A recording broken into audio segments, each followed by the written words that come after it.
Hi, everyone, and welcome to Talk Data to Me. Currently, My name is traffic on your Kristina, commute looks pretty clear. The and I'm fastest a route. researcher. Live recordings. I'm a researcher on Lookout's threat intelligence team. I'm joined today by Kyle, who is also a researcher on our threat intelligence team. And today we're going to talk about the kinds of threat actors we see within the mobile intelligence threat landscape and their motivations and actions. So to kick us off, Kyle, can you tell us a bit about yourself and how you came to work in threat intelligence? Sure. Thanks for having me on the show. I've been in threat intelligence or in the intelligence space for about 15 years. I started out in the military in about 2008 as kind of a Russia specialist, I guess, and I ended up starting in cyber threat intelligence in about 2015 or 2016, and kind of went from there. It just was kind of being in the right place at the right time, I guess. Um, Nice. Um, yeah, it's kind of funny how many of us find ourselves in this space through that, the kind of right place, right time, and falling into something yeah. you love. So Right. it's Right. Yeah. it's pretty great to hear.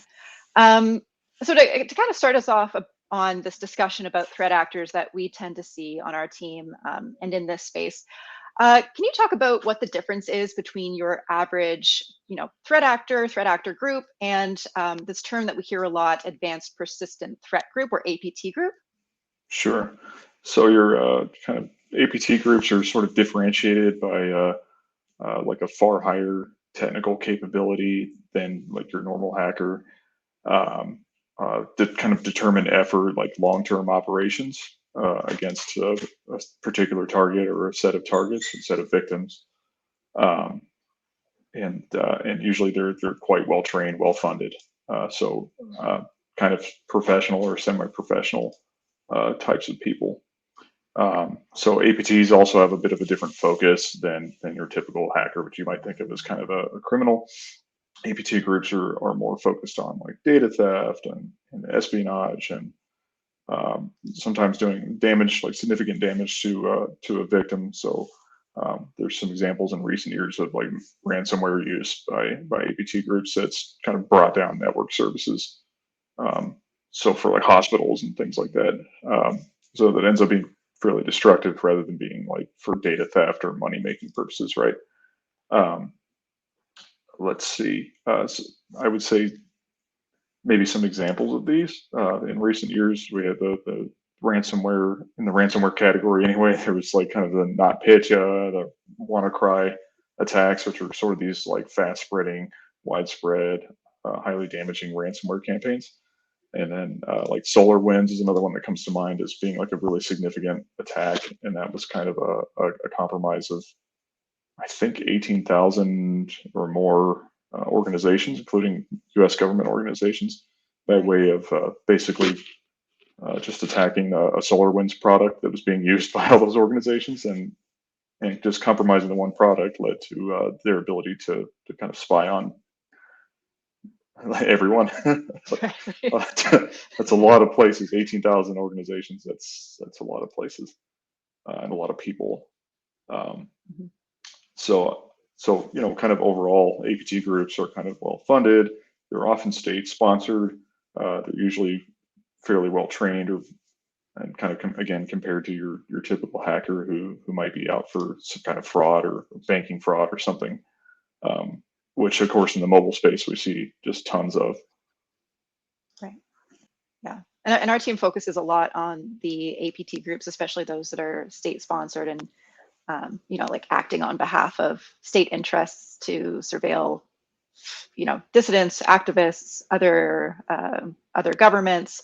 But I mean, we kind of like within the mobile space, like you mentioned, we do see a lot of these other threat groups. We're not, exclusively seeing like surveillanceware on phones. We sometimes see ransomware. We see banking trojans, and so and you alluded to this before. There are a lot of different types of threat actor groups. And the ones that we kind of tend to focus on are like the cyber mercenaries, again, state-sponsored hackers, organized crime. Can you talk a bit about how these groups are different and like what kind of sets them apart from each other? Sure. So generally, I'll start with cyber mercenary groups. Basically, they're just selling their hacking services for a fee. whether that be on darknet marketplace or some underground hacking forum or something like that.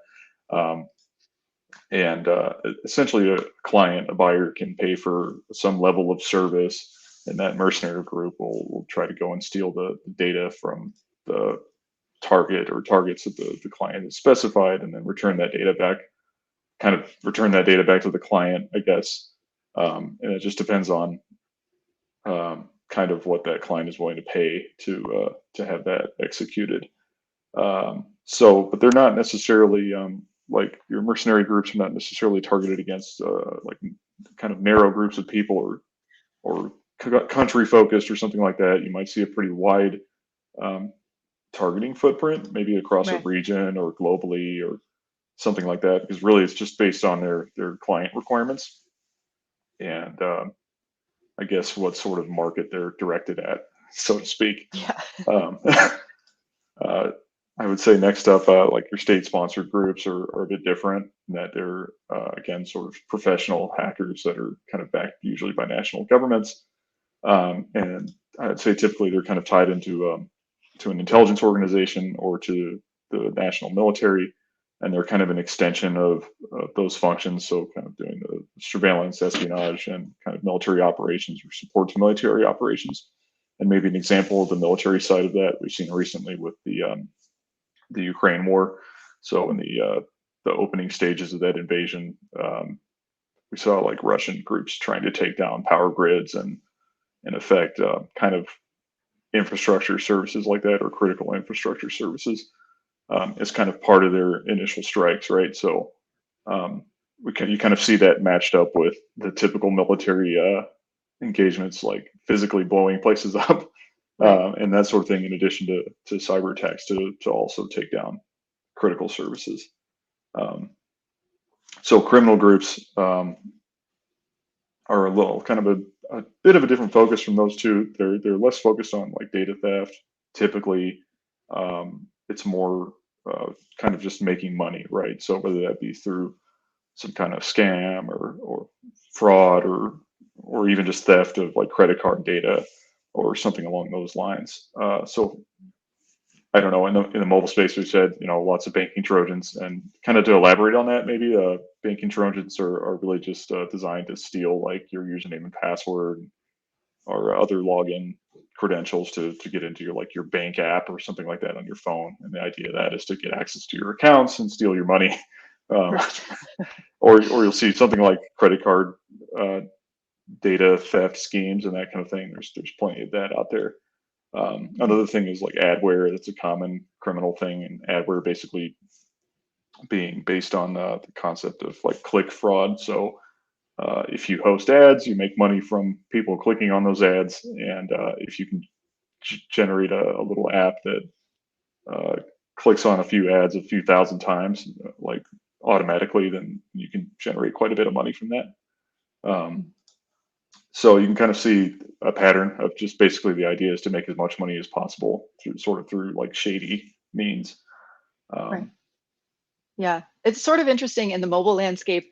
Like sometimes we see these organized criminal threat actors um, who maybe are very proficient in their attacks through other mediums, like phishing attacks or like desktop targeted malware, and maybe they're just not as experienced with the mobile threat landscape, because sometimes we'll see them using like open source banking trojans like Anubis and just like modifying things here and there, and you're like, well, you're highly resourced, why are you guys doing this? So it's sort of right. interesting to see how these groups kind of where some threat actors are very proficient in the mobile space and maybe not as excellent with their execution in other areas. So I think what's kind of interesting for us when we're kind of looking across all of these different threat groups in the mobile space, but also where these threat actors are operating outside of mobile, kind of seeing how their skill sets change and either are better or worse in certain areas. Yeah, and I guess that speaks to some of the training and experience, right? So if you're people doing the hacking or more used to a desktop environment over a mobile or vice versa, then of course we see that reflected, right? Yeah. And then yeah, like social engineering plays quite a role in all this stuff, and that that applies both to the criminal world and the state-backed and so on, because social engineering is often the kind of the primary attack vector in a lot of cases. Yeah. Because it's easy to trick a person relative to breaking a security mechanism on a machine. So that's a pretty common vector, kind of across, I guess, categories of hackers, right? Yeah. Uh, Yeah. And some do it much better than others. I think we see some for of the sure. more established threat actor groups are very effective with their spear phishing campaigns, and some are a little bit less so. Some are a little obvious, yeah. Yeah. And I would say too that in spite of these sort of like your state-sponsored mercenaries and so on, kind of from a victim perspective, it doesn't really matter that much in terms of you got attacked by someone and they stole some of your data or they surveilled you or something like that, and it can kind of all be viewed as criminal in that sense. Or you have in some cases nation state backed actors rather that are end up being indicted in like U.S. federal court or something. So like, so they're kind of treated as criminals anyway, right? Right. So it's kind of, there's quite a bit of overlap there, I think, at least as far as how it can be viewed from a victim's perspective. Yeah, absolutely. When you were talking about organized crime-based threat actors, and you mentioned the motivation for them is, basically make as much money as possible, which makes Right. sense. What about the other threat actor groups? How do their motivations kind of seem to differ? Yeah. So I'll add another thing with the organized crime portion. There's kind of also the thrill of the success, right? Or Right. maybe the thrill of breaking the law and committing the crime. Right. And then also these people are making, I mean, they're making tons of money off of this, like tons of money off of the various fraud and things that they're carrying out. And so there's a thrill aspect to that, and it's kind of addicting, I guess. There was an American guy, Brad Johnson, who had a group called Shadow Crew that he ran back in like the early 2000s, and he was arrested and he's subsequently out of prison now, and he's done a series of interviews on that and kind of emphasized the addictive nature of it in addition to the money making. So that's kind of maybe a secondary thing alongside making the money. Right. So as for other types of groups, so in the kind of the mercenary category, I would say that the financial, like making money off of your activity is the primary motivator, right? But it's kind of maybe more in the same way that a business would be focused on making money, in the sense that they rely on the income from providing their services to generate income to continue to survive and expand, right? In the same way that a business would. Um, so these groups, kind of as a result, are maybe viewed as like criminal. They may in fact be committing crimes, right? Because it's generally illegal to surveil people and that, unless you're a government, I guess. But Yeah. those groups, they might be tolerated by the state that they're in. For example, like, it's fairly well known that there's a lot of groups in Russia like that the Russian government just sort of tolerates because their interests align, or they're at least willing to kind of provide their services on behalf of like the Russian government. So there's things like that, right? That maybe legal regimes are not very strict, and so these kind of mercenary groups can exist in places where like law enforcement is low against groups like that. As for kind of the state sponsored, I would think that most of the people behind these are kind of motivated by a bit more abstract concepts like a sense of duty to your country or patriotism or something along those lines. And then there's some prestige also kind of attached to being part of the military or being part of your national intelligence or something like that, right? Because Right. it's kind of patriotic, right? Or it's viewed as part of the national defense or something like that. So of course, in that sense, like ideology plays a factor, like political ideology, or if you think of this country or this group as being kind of the enemy, that's sort of an ideological piece of motivation there. Yeah. Yeah. I mean, that's something that we've seen with the kind of recent campaigns we've come across with Uyghur targeting out of China. Yeah. How many of, not necessarily like cyber mercenary groups, but like different contractors have publicly posted their contracts that they've won with the government to install surveillance software or surveillance tooling within various areas of China, because they're being patriotic, they're supporting the CCP's cause. So that's an interesting point. It's kind of interesting to see that when we're investigating those kinds of threats. Right. Cool. So then, before we run out of time, for anybody watching here who wants to know how do they keep up with evolving threats, what would you recommend? People who maybe aren't necessarily working in this space, but want to keep up to date with what's happening in this threat landscape. So there's a number of blogs that exist, and kind of threat labs, like Lookout has a threat lab, which is kind of a blog of running threats. There's several sources you could look into for that. Quick Google search will get you there, I think. There's also kind of Twitter. So if you're on Twitter, that's a pretty decent resource. There's a number of just individual security researchers and companies and so on that will kind of post about threats kind of fairly up to the minute, right? And so that's a pretty decent way to keep track of things, actually. Well, maybe it was, and it may be changing, but so typically Twitter is a decent feed, or just social media, I guess. Let me see. Let me think of. I guess maybe generally in the news would be a decent place to start, especially for some of these really significant attacks. You see those come out in the typical news media and that kind of thing, and maybe that's a decent starting point. And then you might go and read some more about it in like the blogs or something that I mentioned.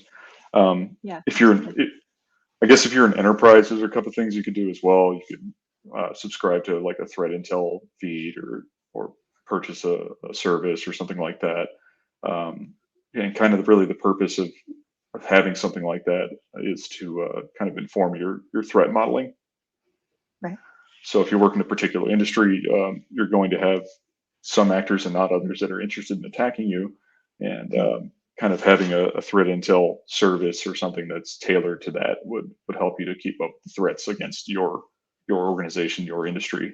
So you can kind of do your risk assessments with some decent information base behind it, and that in turn will kind of inform the mitigations that you'll employ to try to mitigate those threats. So no, absolutely, that makes sense. And I think it's important for even if people aren't necessarily representing an enterprise organization, or they're just sort of curious about how to protect themselves and their mobile devices online, being aware of these threats and kind of how they're instigated is really important. And I think the message we always kind of send out there as well, based on what you mentioned about how often we see people targeted through spear phishing campaigns, is for those of you wanting to secure your mobile devices, the take-home message often for us is please don't install apps outside of official app stores.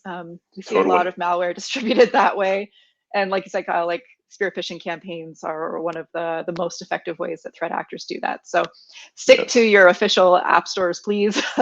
That's one of the best ways to protect your devices. Don't click on strange links. Yes, exactly. Yes. Take our word for it, please. Great. So we're almost out of time. Kyle, thank you so much for being on the show. It was great talking to you. And we could talk for another 20 minutes, but unfortunately, this is all we have. Thank you, everyone, for watching. To learn more about the Lookout Threat Lab, please click on the link attached to this video in this post. And thank you all for being here. Right.